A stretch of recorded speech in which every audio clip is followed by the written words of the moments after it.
A graphical highlight of Unreal Engine 4 is our real-time dynamic global illumination and glossy specular reflection.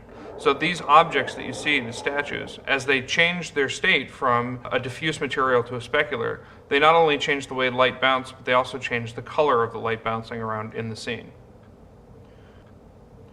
Unreal Engine 4 also supports fully emissive materials, so materials that you see in your scene can not only receive light and be emissive, but also transmit light. We have support for full shadowed and lit subsurface scattering. This is our orrery room, and this solar system that you see moving around has been placed to demonstrate our indirect lighting. If I change the time of day, the sunlight will begin to stretch further into the room, and this will begin to show more of the color of the light bouncing off of the floor and onto the surrounding metal walls. If I change the color of the carpet, you can see that the color of the room changes quite dramatically. I can do that again.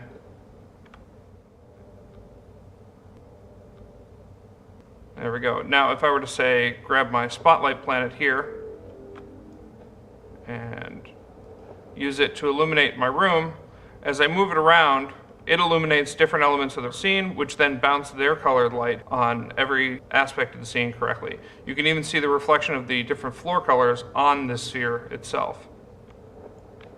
This next room highlights our dynamically lit particle systems. So I have a number of particle systems here, all being illuminated by the dynamic elements of the scene. I can turn on my own flashlight and illuminate it, or even pick up my spotlight planet from the previous room and throw it in, and you'll see this all works together dynamically in real time.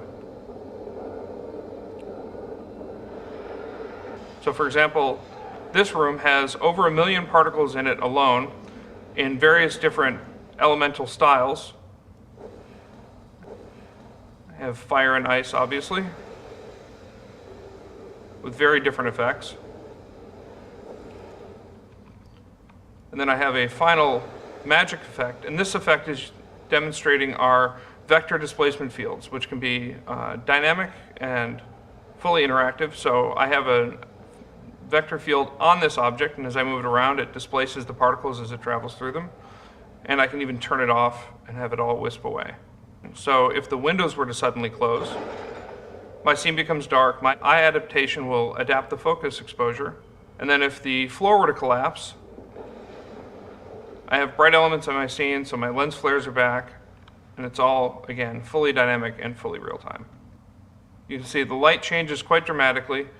When the sun's completely behind the building, the sky will go to night, and I have a very different lighting environment. And then as the sun rises, again, I change completely.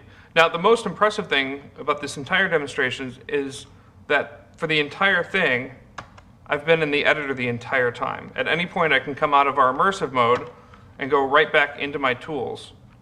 So I can just fly around, select objects, and move them around and interact with them in the orrery room. If I select that orrery, I can see there's a number of properties that are being set up inside of this blueprint. So in the construction script, I have all of the parts of it being put together in sequence.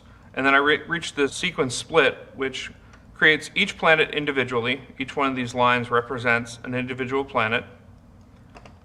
And then I have all of the variables that are used to drive the various behavior. Now, this is what the variables tab looks like.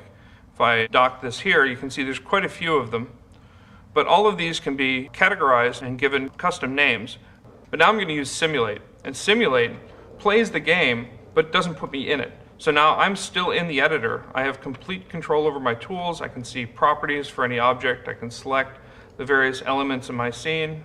But because I'm not in the game, I can watch everything happen.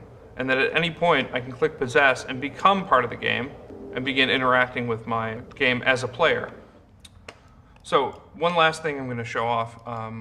If I hit play and run around in my world, I can hit F10 to eject. And now I see my player's representation in the world again. If I open up his details panel and his code view, it will populate with the functions for that class, in this case a player. If I double click on one of those functions, it will open the source file for that class and go straight to that function. So this has leg strength, and I'll change that, minimize this, and I'm going to click compile and possess, so I'm back in my character playing the game. I can't jump very high, but when it finishes compiling, I become superhuman. So I can make these kind of changes while I'm playing the game, while I'm in my editor, while I'm making changes to my environment and my tools and everything, all in real time, as you see.